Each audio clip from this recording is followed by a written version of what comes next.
Hello everyone, welcome to my channel.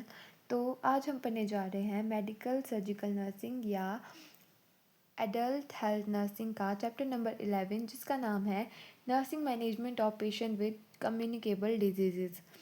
तो हम सबसे पहले पढ़ेंगे टाइफाइड के बारे में। जो टाइफाइड होता है उसको हम एंटेरिक फीवर भी बोलते हैं। एंटेरिक रिलेटेड होता है इंटेस्टाइन से, तो ये होता है फीवर ऑफ इंटेस्टाइन। जो टाइफाइड फीवर होता है वो एक सीरियस बैक्टीरियल इन्फेक्शन है, मतलब कि इसको बैक्टीरिया कॉज करते हैं जो पूरे वर्ल्ड में लोगों की हेल्थ के साथ चैलेंज करता है, मतलब कि लोगों की हेल्थ को अफेक्ट करता है। ये डेफिनेशन में बोला गया है कि ये एक सीरियस इन्फेक्शियस डिजीज़ है जो कॉज करता है बैक्टीरिया साल्मोनेला टाइफी, और ये मेजरली कॉज करेगा, और लेस कॉमनली जो कॉज करेगा वो होगा साल्मोनेला पैराटाइफी। मतलब ये दोनों कॉज करेंगे टाइफाइड को, बट जो मेजरली करेगा वो साल्मोनेला टाइफी होगा, और जो लेस कॉमनली करेगा वो होगा साल्मोनेला पैराटाइफी। तो जो इफ़ेक्ट करता है ये बैक्टीरिया, ये इफ़ेक्ट करता है इंटेस्टाइनल ट्रैक को, मतलब हमारे डाइजेस्टिव सिस्टम को, और ये ब्लड स्ट्रीम में भी जाता है बैक्टीरिया।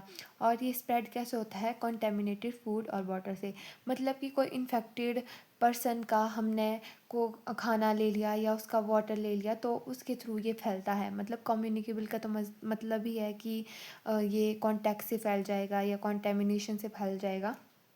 तो उसमें बोला है कि इन्फेक्टेड इंडिविजुअल जो होगा वो शेड करेगा अपने स्टूल में बैक्टीरिया को, मतलब जो उसके अंदर उसके इंटेस्टाइन में बैक्टीरिया प्रेजेंट होगा वो उसको स्टूल के साथ पास आउट कर देगा, और उस स्टूल की वजह से वाटर सप्लाई जो होगी वो कंटेमिनेट होगी और नया इन्फेक्शन जनरेट होगा। तो ये था इसका बेसिक इंट्रोडक्शन। और जो इसके इटियोलॉजी है, इटियोलॉजी में बोला गया है, इटियोलॉजी में सबसे पहले लिखा है इसका कॉजेटिव एजेंट। कॉजेटिव एजेंट मैंने आपको पहले भी बताया था कि इसका जो कॉजेटिव एजेंट है वो सैल्मोनेला टाइफी है, एक बैक्टीरिया है। इसके अलावा साल्मोनेला पैराटाइफी भी होता है, बट मेजरली साल्मोनेला टाइफी जो होता है वो कॉज करता है टाइफाइड को। तो जो ये है ये एक ग्राम नेगेटिव बैक्टीरिया है। इसके बारे में आपको माइक्रोबायोलॉजी में पता चल गया होगा कि ग्राम नेगेटिव क्या होता है।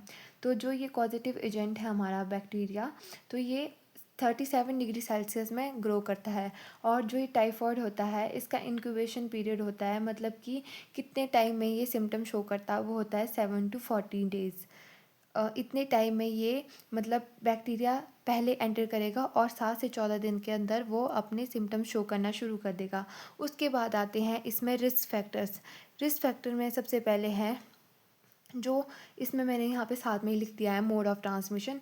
तो जो पहले पढ़ते हैं mode of transmission. Mode of transmission होता है ओरल फीकल रूट से। जैसे कि मैंने आपको बताया कि ये डाइजेस्टिव सिस्टम से रिलेटेड बीमारी है, तो जैसे हम कॉन्टेमिनेटेड फूड खाएंगे या कोई बैक्टीरिया हमारे मुंह के थ्रू हमारी बॉडी में एंटर कर रहा है, वो फीकल रूट के थ्रू हमारी बॉडी से बाहर निकलेगा और ये प्रोसेस चलता रहेगा। तो ये होगा इसका मोड ऑफ़ ट्रांसमिशन। और अब पढ़ते हैं हम इसके रिस्क फैक्टर के बारे में। जो इसका रिस्क फैक्टर में सबसे पहले आता है वीकेंड इम्यून सिस्टम, मतलब कि जिस पर्सन की इम्यूनिटी कम होगी और पुअर सैनिटेशन होगी, पुअर हाइजीन होगी, मतलब अच्छे से हैंड वॉशिंग वगैरह नहीं कर रहा होगा वो, और जो क्लोज कांटेक्ट में होगा इन्फेक्टेड इंडिविजुअल के साथ। मतलब कि कोई मान लो कोई इन्फेक्टेड पर्सन है, आप उसके साथ क्लोज कांटेक्ट में उसकी कॉन्टेमिनेटेड की हुई चीज़ों को टच कर रहे हो, वो ये लिखा है कि उसका कॉन्टेमिनेटेड फूड या वाटर जो है वो ले रहे हो, उसकी वजह से होगा ये। इसके बाद हम होगा अगले पेज पे।